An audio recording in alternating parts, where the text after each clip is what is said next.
Well, fellas, the inevitable happened. My concern was this thing lugging itself to death, hurting bearings and whatnot. And most importantly, it hurt itself. It hurt the manifolds. So bear with me. I'll try to be as informal as possible. That's the point of these, informative as possible. This is a regular pickup. It's all stickered up, so bear with me here. This guy's a car hauler. That's what he does for a living. Well, might as well just walk you around. And here we are. So I want to show you the damage. I want to show you why these manifolds came off. So as you can tell, a chunk's missing. If you take a good look at this manifold, what do you see? You see bluing. No, that's not oil. That's not oil stained. Look at that. This manifold has expanded, contracted, and now it's too short to be reinstalled. It chopped off a couple bolts. Looks like the guys just dropped it in there for a quick reference, but we're missing 4 bolts. 4 bolts are broken off. Yep, 4 bolts are broken off inside the heads, and one just busted off, but it was, there's plenty of meat there to grab onto, and we twisted it out. What a nightmare. So, manifold logs, nothing crazy, right? So, I want to be patient. I want to jump to the cause of this. What I believe is the cause of this. These trucks got so much power, and something needs to give, right? So well, I'll show you the turbo. With great power comes great responsibility, right? Man, that turbo's big. Cooling ports. Powerstroke.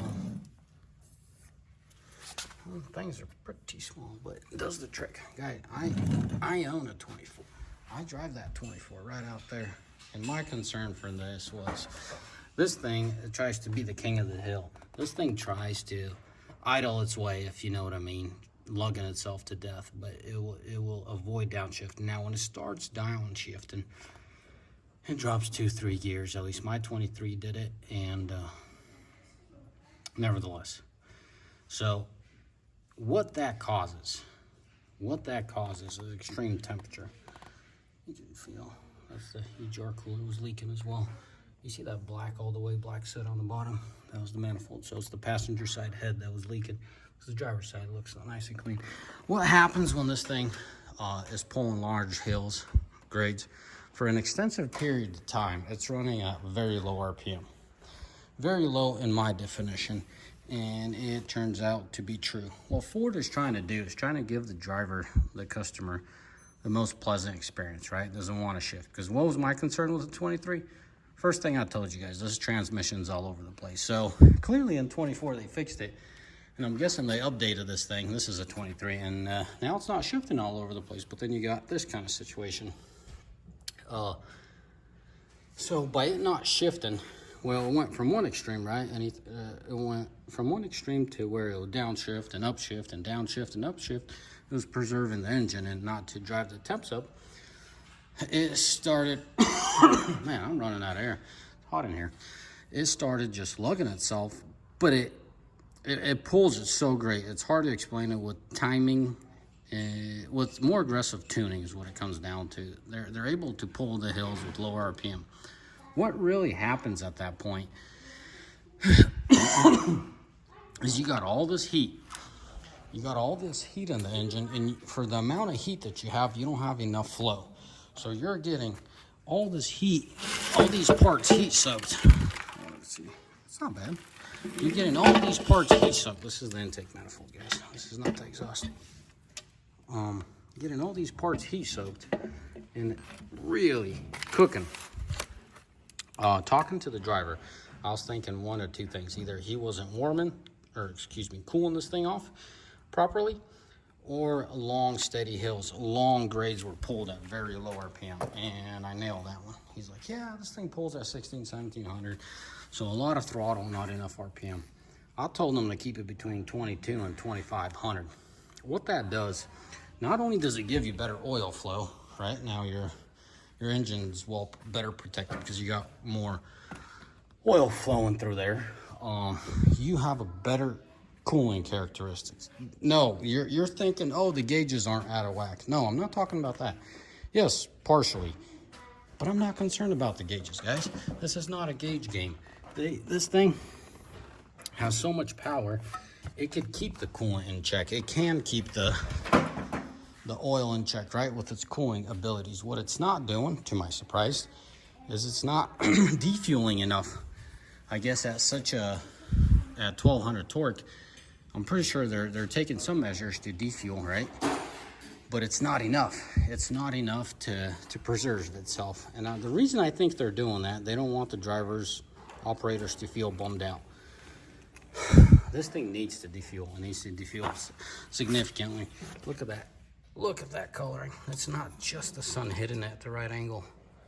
This camera isn't necessarily transmitting everything it needs to, but for the most part, that's not oil stains. That's just how overheated this thing is. That's all the blue. So my recommendation to the guy was keep it at 22 to 25. Keep that air flowing. You're gonna keep better.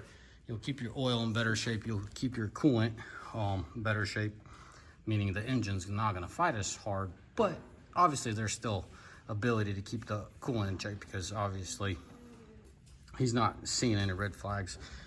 The operator has his basic mechanical skills in place, but he's not very knowledgeable to an advanced level. He's kind of puzzled by why this happened.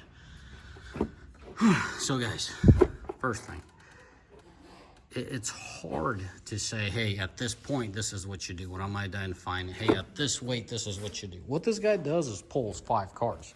So for those guys understanding what 5 cars is, 5-car hauler, 5 vehicles on that trailer, there's a lot of weight. I'm guessing this guy's averaging about 35 gross, maybe up to 40 is my guess. He's claiming he's doing early 30s, mid 30s, but anyways, that's not the argument. Let's just agree to 35,000. He's pulling grades at 1700, which he's not flowing enough air. If not enough air is flowing through here, what does that mean? It means he's increasing heat pretty bad. It means these parts are getting saturated with heat like crazy. It means these things are getting overheated. Combustion chambers are way too high to be acceptable for the parts, right? You're talking 1,200 pounds of torque on such a little setup versus a big rig, right? Big rigs, what are they, 1,800, 1,600? In best case scenario, 2,000. So you guys got to understand mechanics, at least at a basic level.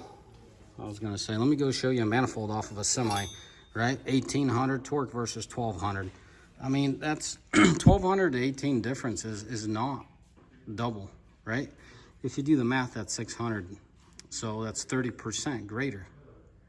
30% greater. So in theory, this manifold only needs to be 30% greater than the semi's. Bullcrap. It's like 3 times bigger. That's 300%. So you guys need to comprehend that. You guys need to comprehend why manufacturers derate their cabin chassis, because they know this is going to happen. All this guy does is haul cars every day in and out, right? It needs to be a cabin chassis. It needs to be detuned. So he loves this truck. He says it pulls great. He's just puzzled why it happened. Guys, 4 studs are busted, and they're busted well in there. And now they need to be drilled out. What a nightmare. What a nightmare. So I want to wrap up this video and tell you guys, you got to understand what you're working with. It's not out of thin air that I was concerned when I saw what my truck does. If you're new to the channel, I'll walk over to my truck so you have a better idea. My truck does not tow anything near what that truck tows. My truck maybe some days gets half of the weight. So what's half of 35? 17.5? Am I doing my math right? Anyways, yeah, 17.5. This is my truck. It's a pretty boy truck. It does a lot of lightweight highway driving compared to that guy, right? Lightweight highway driving. Sometimes I push it, but my pushing is what? Maybe 75% of his weight once in a blue moon, and I'm on the interstate. This guy's around town hauling cars and interstate, so a lot of hill climbs. I can't stress it enough, guys. Use some common sense. Understand that power doesn't come out of thin air. You need mechanics, you need fuel, right? There's certain things you're not going to be able to get around. Sorry for the, shooting on the ground here. Just got too much stuff stickered up. You're not going to get around the factor of physics, right? Certain things just need to be bigger. to accommodate that. Yes, this thing stays together, but how long does it stay together? 140,000 on this truck. This thing stayed together for 140.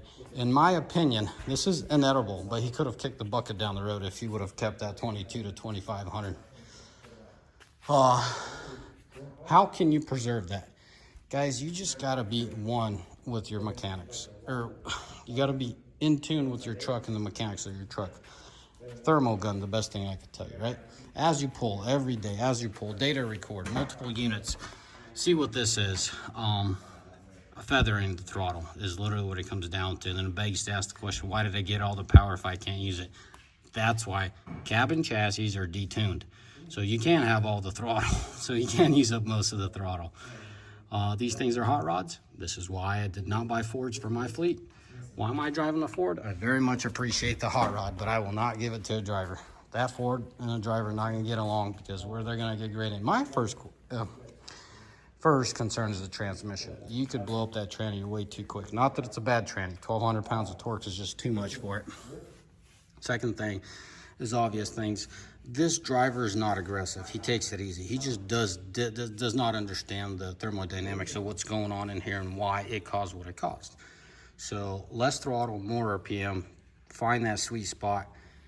30% throttle on average, 22 to 2,500 RPM. Just keep dropping gears until you could do that.